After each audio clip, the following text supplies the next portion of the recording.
Oke teman-teman, balik lagi dengan saya Fikri dan seperti biasa saya akan bereaction soal sepak bola Indonesia dan juga tanggapan netizen Indonesia soal persepak bola tanah air. So langsung saja kita simak, tapi sebelum itu jangan lupa untuk like, komen, dan subscribe. Dan jangan lupa juga untuk nyalakan lonceng notifikasinya. Let's go!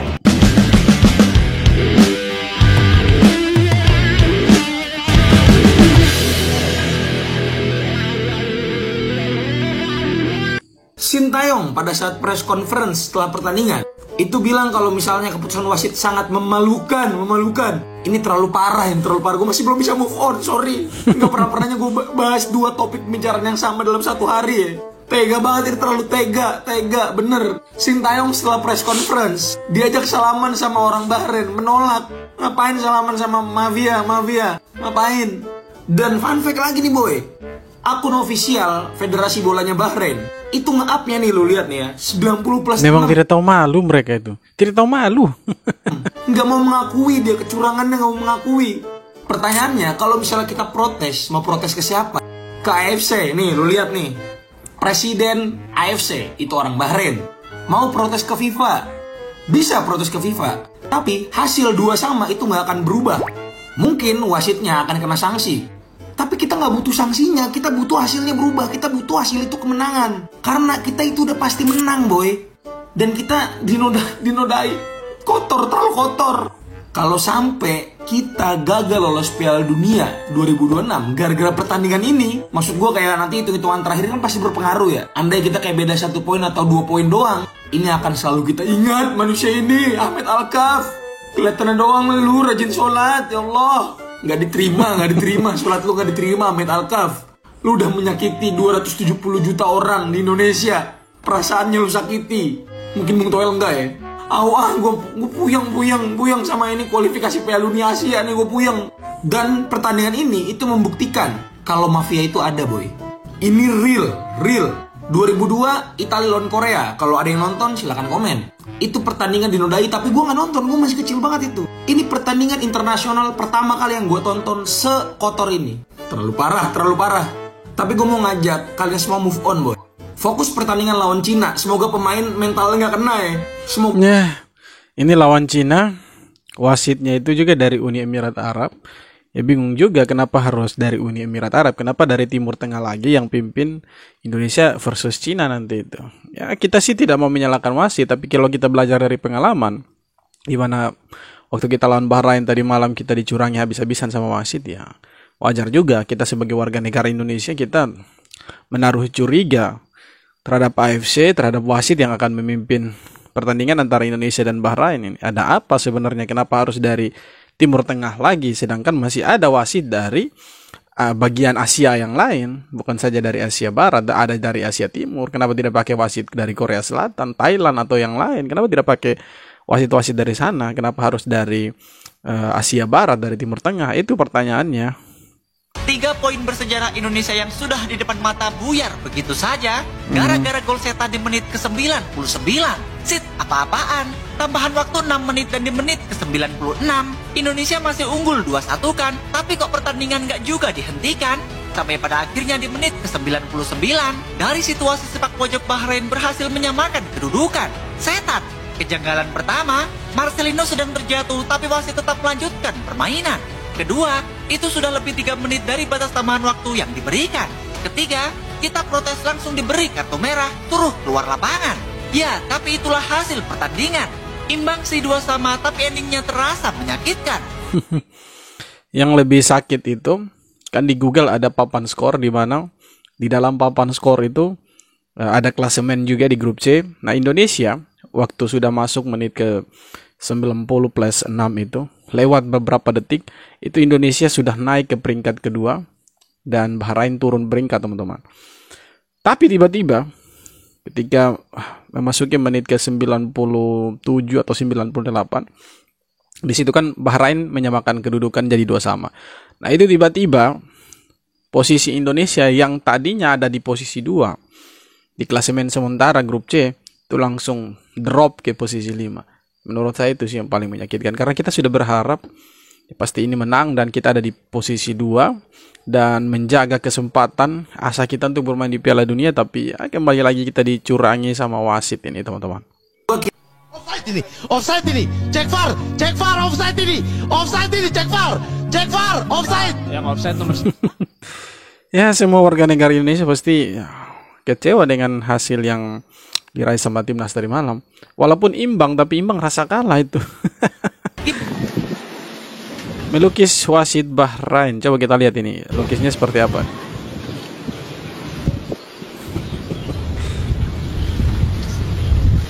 Lukisnya di bola ini.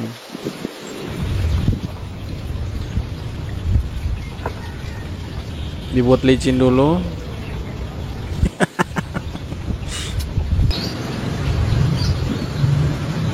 Yang benar sih. Ini kalau tadi malam ada di stadion pasti habis dia wasit ini. Ya untungnya hanya beberapa orang saja itu. Tidak sampai mungkin ribuan, tidak sampai itu supporter Indonesia tadi malam itu. Pantesan King Indo dicurangin wasit semalam. Ternyata ini alasannya. Apaan tuh meja? Sini let's go, mari kita cek. Ternyata setelah gue cari tahu, Presiden AFC alias Presiden Sepak Bola Asia itu berasal dari Bahrain. Capek gak sih lo? Nih namanya Salman bin Ibrahim Al-Khafilah. Dan bukan cuma itu, ternyata si Salman ini juga menjabat wakil presiden senior FIFA. Itu kayak semalam kalau nggak gol-gol injury time. Dan yang paling lucunya si presiden AFC ini dia sudah menjabat 3 periode itu. Panjangin sampai 120 kali. Pokoknya sampai gol lah. Dan si wasit yang semalam mimpin kita kan dia orang Oman. Ya udah satu rumpun gampang kan kong kali kongnya capek kan. Ya ini semua sih masih spekulasi. Tapi lo pikir aja itu injury time kan dikasih 6 menit. 6 menit aja itu udah banyak banget. Tapi sampai menit 99 nggak diberhentiin itu lebihnya udah 3 menit. Dan selama injury time tidak terjadi cedera, tidak terjadi delay time, yang bikin wasit harus nambah waktu lagi nggak ada. Iya betul, nggak ada. Sih. AFC please stop setting-settingan kayak gini. Kapan kita bisa majunya? Gua rasa Pak Erick Thohir pasti akan ngusut tuntas kasus ini. Tapi kita sebagai masyarakat Indonesia jangan tinggal diam. Bantu Pak Erick Thohir. Kita bikin FIFA malu punya federasi AFC yang tidak becus ini. Sampai-sampai Coach Justin tuh bilang kita semua harus gaungkan hashtag AFC Mafia. Supaya harus ini memang benar-benar diusut tuntas. Sorry ya gue harus berkata seperti ini. Gue gak pernah seserius ini. Gue kesel beneran. Menang kalah itu biasa. Tapi kalau kalahnya kayak semalam, itu gak biasa. King Indo main bagus semalam. Kita layak menang. Kehilangan 2 poin ini penting banget. Bisa bikin kita nggak jadi ke World Cup. Impian seluruh masyarakat Indonesia. Tolong kita. Di AFC itu banyak mafianya. Selain dia punya ketua umumnya itu dari Bahrain ya, banyak mafia KKN di sana. Korupsi, kolusi, nepotisme banyak sekali di sana itu. Jadi jangan heran kalau tadi malam kita dikerjain sama tim tuan rumah itu. Untuk wasit Ahmed Alkaf, dengerin nih, gua bakal jelasin regulasi tambahan waktu. Jadi guys, merujuk pada law of the game yang telah ditetapkan International Football Association Board pada bagian the duration of match menerangkan beberapa poin terkait tambahan waktu. Yang pada intinya, kelonggaran waktu diberikan jika ada waktu bermain yang hilang dikarenakan beberapa sebab, seperti pergantian pemain, penanganan pemain yang cedera, buang-buang waktu, peninjauan VAR, perayaan gol, dan hal lainnya yang membuat waktu terhenti. Selain itu ada juga aturan bahwa waktu tambahan dapat ditambah oleh wasit tetapi tidak dikurangi. Nah, pengaplikasian aturan ini emang subjektif guys, tergantung penilaian wasit terhadap berbagai insiden yang memang subjektif itu. Dia tuh menguntungkan satu pihak saja itu. Ada di lapangan itu seperti apa? Kalau sesuai aturan, mungkin si Ahmed ini menilai bahwa ada insiden yang membuat waktu bertambah. Yang tadinya 6 menit jadi 9 menit. Tapi nyatanya dalam periode tambahan waktu sama sekali gak ada insiden yang mengharuskan wasit menambah waktu sebanyak itu. Kalaupun ditambah beberapa detik atau 1 menit oke lah. Tapi kalau sampai 3 menit itu udah keterlaluan dan gak masuk di akal. Jadi wajar aja kalau sosmed lu hilang dan hidup lu gak tenang sih. Karena tapi tambahan waktu sampai 3 menit itu memang benar-benar tidak masuk akal. Kalau misalkan tambahan waktu normalnya itu 6 menit, kemudian molor sampai ya makan waktu sampai tambahan lagi 1 menit atau 1,5 menit, itu masih masuk akal, masih ya dalam batas kewajaran. Tapi sampai 3 menit, sampai bahkan Bahrain menyamakan kedudukan, itu ya satu pertanyaan juga kenapa gitu. Untung saja tadi malam posisinya itu kita unggul 2-1. Nah, andai kata tadi malam itu posisinya kita imbang, tetap 2 sama atau 1 sama katakanlah, maka pasti itu wasit akan menunggu sampai Bahrain cetak gol kemenangan itu. Saya yakin sekali itu teman-teman. Tega, bener tega. Remember the name boy, Ahmed Alkaf, wasit asal Oman. BTW gue sengaja ngebahasnya hari ini ya, karena tadi malam gue yakin semua dari kita itu bad mood. Parah asli, parah. Ketika nama wasit ini keluar, gue sempat bahas di beberapa hari lalu lah. Gue udah feeling banget gitu. Bentar. Buat lo yang mau nonton bola tapi bingung nonton di mana, langsung aja pencet tautan di bio gue boy. Lanjut. Gue bingung kenapa kita ngelawan negara dari Timur Tengah, wasitnya juga harus orang Timur Tengah. Gak adil boy, gak adil. Mereka bisa komunikasi pakai bahasa Arab, kita gak ngerti. Lo mau tahu kenapa bisa begitu? Presiden AFC itu orang Bahrain. Dah, kejawab ya. Kenapa bisa digembosi separah itu? Kita ramaikan hashtag AFC Mafia boy. Ini udah terlalu terang-terangan. Bahkan setelah pertandingan, pemain timnas itu dihalang-halangin boy untuk nyamperin fans timnas yang ada di Bahrain sama pengaman dari Bahrain. Ini udah Ini kurang ajar sih sebenarnya. Bukan kelewatan tapi kurang ajar ini. udah terskema. Dan fun fact guys, Ahmed Alkaf juga pernah memimpin pertandingan Thailand melawan Arab Saudi U23 di AFC kemarin. Dan problematik juga ngasih satu-satunya gol penalti untuk Arab. Dimana tadinya itu harusnya free kick, tapi VAR bilang itu penalti. Tapi si Ahmed Alkaf ini gak ngecek ke monitor sama sekali. Berarti ini udah gak heran. Bahkan berita ini sampai ke media Belanda boy. Ini harus diinvestigasi, gak bisa ini. Kalau kalian lihat gesturnya, si wasit ini emang nungguin Bahrain golin boy. Itu gue yakin kalau nggak gol menit 90+9 itu sampai 2 jam lagi juga masih ditungguin itu. Tapi ada yang viral di X itu bilang bahwa ada official wasit itu yang ikut merayakan golnya Bahrain. Apakah itu betul atau tidak? Tapi saya pikir beberapa hari ke depan akan ada video-video yang akan berseliweran di media sosial itu. Karena katanya itu ada official wasit yang ikut merayakan gol penyama kedudukan terima dari Bahrain itu. Jadi ya, wajar saja mereka ini sebenarnya dibayar. Ini bukan lagi ini praduga atau apa, tapi ini memang ya sepertinya mereka dibayar oleh Bahrain ini si wasit si bangsat ini. Ini bakal bikin 2 pembahasan lah ya soal wasit ini. Gue masih gerendeng. Belum move on sampai sekarang, cowok.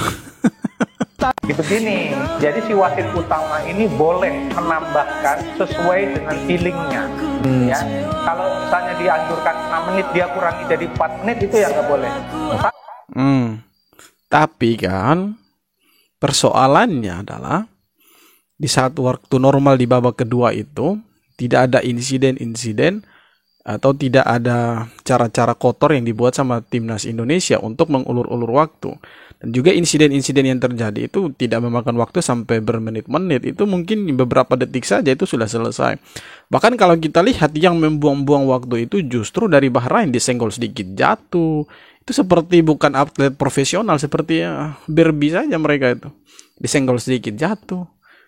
Apalagi ditekel guling-guling mereka itu, padahal tidak sakit juga sih sebenarnya itu. Tapi kalau dianjurkan 6 menit ditambah sampai 10 menit, itu menurut saya masih dalam tahap yang wajar.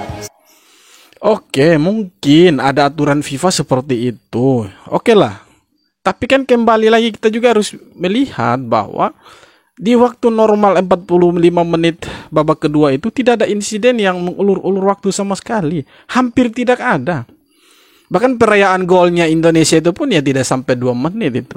Paling 1 menit saja. Jadi waktu tambahan waktu diberikan 6 menit, kemudian masuk ke menit ke 97, saya pikir itu sudah sangat pantas sekali. Apalagi serangan terakhirnya Indonesia. Seharusnya itu sudah Lufritnya sudah berbunyi itu, tidak usah lagi diperdebatkan bahwa ini masih bisa sampai 10 menit sampai sekian menit. Seharusnya pertandingan sudah berakhir, kemenangan untuk Indonesia. Dan apakah kita mau membela wasit seperti ini? Oke, mungkin kita melihat dari kacamata yang berbeda ya, tetapi ya wasit ini dari awal pertandingan sampai berakhirnya pertandingan Indonesia versus Bahrain itu yang penuh kontroversi. Beberapa kali pemain Indonesia itu dilanggar, itu tidak dianggap sebagai free kick, itu sebagai pelanggaran. Bahkan terakhir kali Rafael Struijk itu dilanggar di depan kotak penaltinya Bahrain, itu bukan sebuah pelanggaran, sampai Tom Haye itu pegang-pegang kepala keheranan, kok bisa ini bukan sebuah pelanggaran, sedangkan dia dilanggar dengan keras. Tapi coba kalau misalkan pemain-pemain Bahrain yang pegang bola kemudian ditekel sedikit saja sama pemain-pemain Indonesia, jangankan ditekel, disenggol sedikit saja pasti ditiup itu, seperti tukang parkir dia itu. Gitu ya, memang sangat menyakitkan bagi Indonesia, tapi itu sesuai dengan aturan FIFA atau BIFAB. Jadi menurut saya ya Indonesia, supporter Indonesia boleh jengkel, marah, kesel lah, tapi memang itu sesuai aturan, di luar faktor subjektivitas yang lain. Tidak bisa juga masalahnya ini ya kembali lagi tidak ada insiden yang mengulur-ulur waktu. Oke lah, kita mungkin bisa terima tambahan waktu mungkin sampai menit ke 100-an, 101 atau 100 lebih lah tadi malam itu. Mungkin kita masih bisa terima kalau di babak kedua itu ada insiden macam kayak pelemparan atau supporter masuk ke lapangan atau hal-hal lain yang membuat pertandingan itu diulur-ulur waktunya. Ya kita masih bisa terima, tetapi kan faktanya tidak ada seperti itu. Tapi memang ini ya sengaja dibayar mereka ini untuk menahan imbang, bukan menahan imbang supaya jangan malu di kandang sendiri sih. Ya karena mereka sebenarnya ini tidak terlalu jago-jago amat. Kita lihat kita masih bisa unggul sampai detik-detik terakhir bahkan. Kita sudah bisa unggul bahkan di papan skor itu di Google itu kita naik ke peringkat 2. Tetapi masuk ke menit ke 98 sekian detik itu kita langsung drop ke posisi 5. Jadi ya memang wasit-wasit ini bahkan sampai ke official wasitnya itu dibayar. Jadi ya kita mendukung sekali apa yang dibuat sama coach STY. Tidak mau bersalaman dengan mereka. Ya buat apa salaman dengan mafia yang penuh dengan tai onta? Buat apa? Ya memang itu harga diri bangsa, jangan sampai kita dipermainkan di sana kan. Tapi ya tumben juga Pak Erick Thohir tidak nonton gitu. Biasanya kan Pak Erick Thohir itu selalu nonton pertandingan timnas. Ya mungkin Pak Erick Thohir punya kesibukan lain, tapi saya berpikir begini teman-teman. Kalau misalkan Pak Erick Thohir selalu nonton timnas bermain mau home ataupun away, saya pikir mereka akan pikir-pikir untuk mempermainkan timnas seperti ini. Jadi kembali lagi Indonesia tanggal 15 akan lawan Cina. Kita sih berharap Indonesia bisa bermain lebih baik lagi dari tadi malam. Karena sejujurnya di babak pertama kita memang tertekan sekali. Karena ada salah penempatan posisi dari coach STY, makanya tidak terlalu berkembang permainannya Indonesia. Tetapi ketika beberapa pemain itu ditarik keluar seperti Jordi Amat itu ditarik keluar dan coach STY kasih masuk Rizky Ridho, kemudian Eliano Renders, dan di menit-menit terakhir kasih masuk Marcelino, itu permainannya kita akhirnya semakin lancar, itu bagus. Akhirnya kita buat tekanan yang akhirnya longgarlah pertahanannya Bahrain dan kita mampu cetak gol itu. Dan semoga di pertandingan lawan Cina kita bisa dari menit awal sampai berakhir pertandingan ini kita bisa tekan habis-habisan Cina, karena saya rasa Cina tidak terlalu bagus juga karena sekarang mereka masih 0 poin, kalah terus mereka. Dan kita punya kesempatan untuk curi poin di Cina. Karena mereka mungkin punya beban mental juga. Terakhir kemarin lawan Australia, main di kandangnya Australia, mereka kalah dengan skor 3-1. Sedangkan kita yang harusnya menang, kita ditahan imbang dengan cara yang curang. Nah, saya pikir perbedaan mental inilah yang akan membuat Indonesia besok dapat 3 poin sempurna dari Cina dan kita bawa pulang 4 poin. Ya itu sebenarnya sudah cukup sesuai dengan target yang diberikan sama Pak Erick Thohir untuk STY, untuk timnas sih sebenarnya. Tetapi ya lagi-lagi sebenarnya kita bisa dapat 3 poin tadi malam, tapi ya sudahlah 2 poin terbuang begitu saja, dirampok oleh official wasit dari Oman dan kroni-kroninya dia. Dan ya itulah hasilnya teman-teman, kita harus bisa terima. Oke. Terima kasih sudah nonton video ini sampai akhir. Sekali lagi jangan lupa untuk like, komen, dan subscribe. Kalau kalian punya saran silahkan tulis di kolom komentar dan kita jumpa lagi di video-video berikutnya. Hormat.